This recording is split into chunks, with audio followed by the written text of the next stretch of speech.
sungguh menakjubkan, sungguh ajaib untuk dimengerti, lebih dari semua yang ada.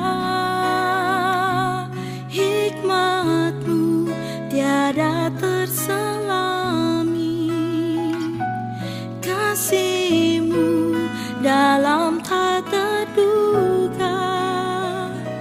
Kau sungguh indah tiada taranya, mulia dan berkuasa.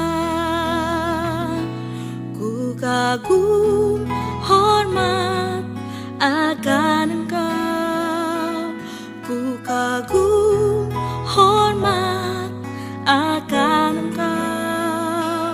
Kau Allah yang layak dipuji, ku kagum akan Engkau.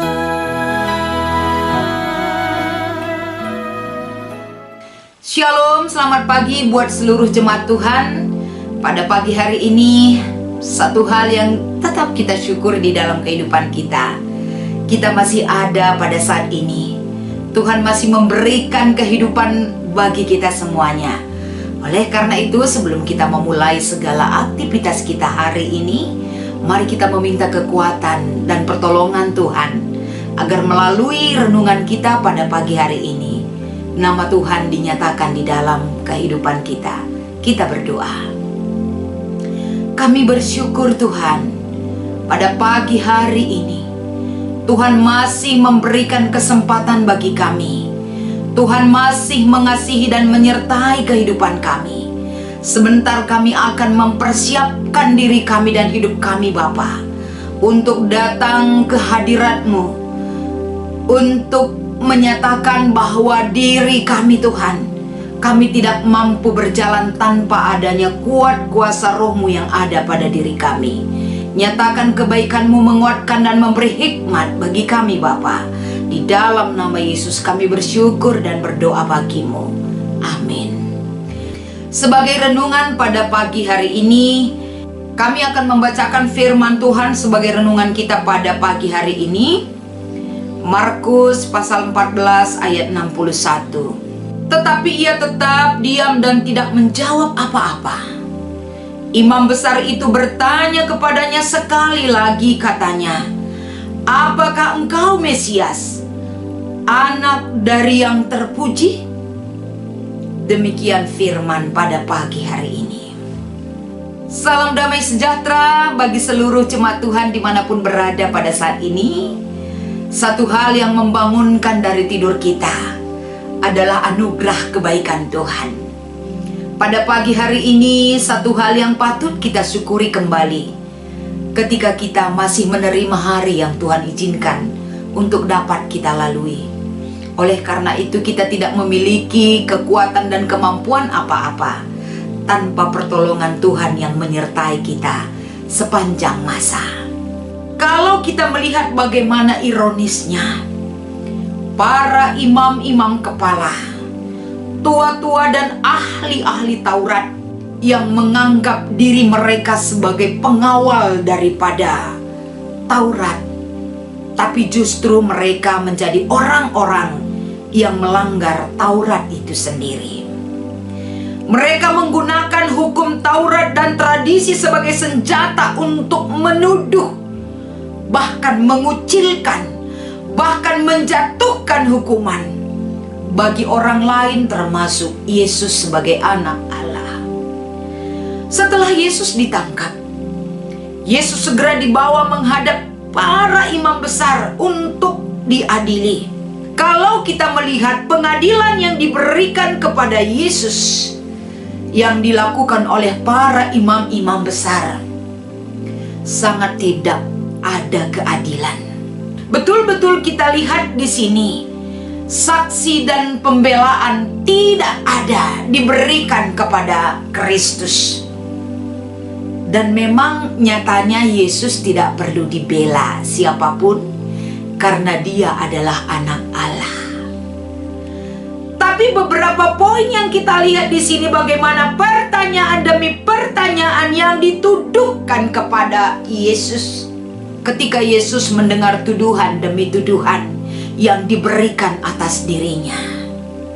Apa yang diberitakan oleh Markus pasal 14 ayat 61. Yesus mau mendengar tuduhan-tuduhan itu, sehingga pertanyaan-pertanyaan yang diberikan kepada dia, dia tidak langsung menjawab, tapi dia sekali menjawab.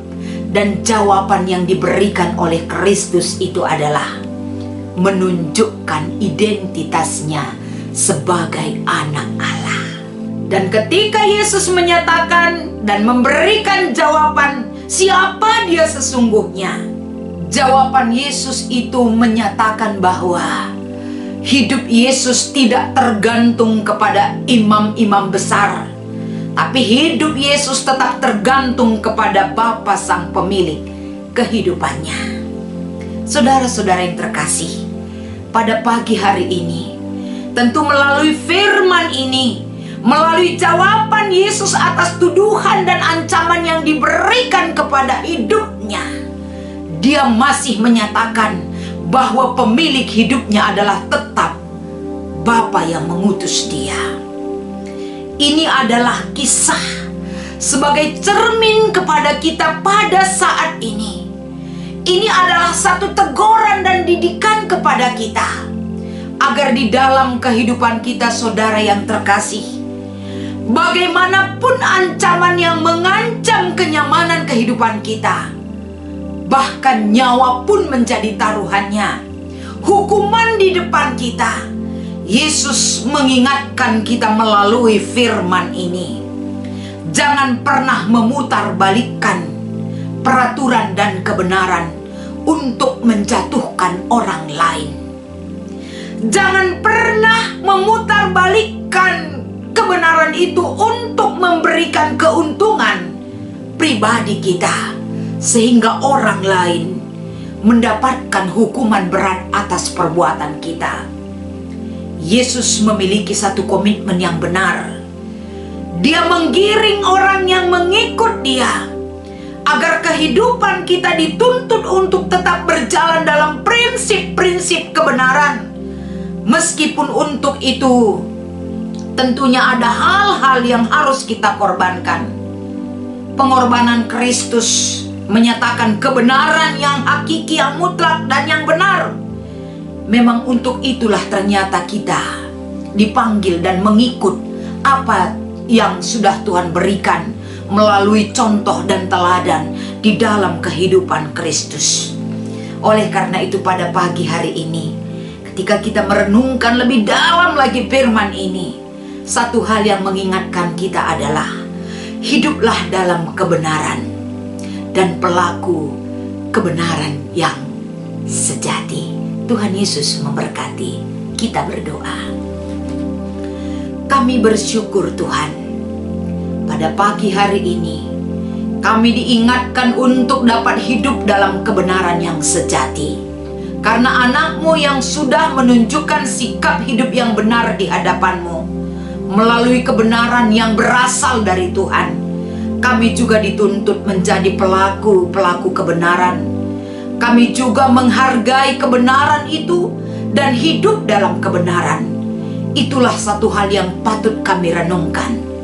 Sehingga pada pagi hari ini, setiap orang yang selalu rindu akan kebenaran, setiap orang yang selalu haus akan kuasa-Mu Tuhan, dan kuasa-Mu itu sebagai kekuatan bagi kehidupan kami.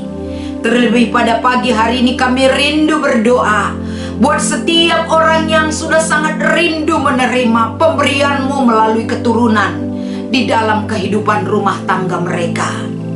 Bapa, begitu banyak orang-orang yang selalu berseru, meminta pertolongan dan meminta petunjuk akan apa yang mereka hadapi saat ini, termasuk untuk mendapatkan keturunan pemberian-Mu bagi kehidupan keluarga mereka. Saat ini juga Tuhan, bersatu hati, bersatu pikiran kami, kiranya anak-anak Tuhan, keluarga-keluarga yang sudah Tuhan persatukan dalam satu ikatan rumah tangga, mereka juga Tuhan kiranya diberikan kesempatan untuk menerima keturunan di dalam kehidupan keluarga mereka. Satu doa yang kami anggap baik belum tentu pas menurut ukuran kebenaran-Mu Bapa, tapi dengan kerendahan hati, apa yang menjadi kerinduan setiap keluarga yang mendambakan anak di dalam keluarga mereka, Bapa, hanya kehendak-Mu lah yang terjadi. Kuasa-Mu yang memberikan petunjuk yang tepat bagi mereka, kesetiaan mereka di dalam rumah tangga, kesetiaan mereka hidup di dalam persekutuan di hadapan-Mu. Kau berkati segala-galanya Tuhan.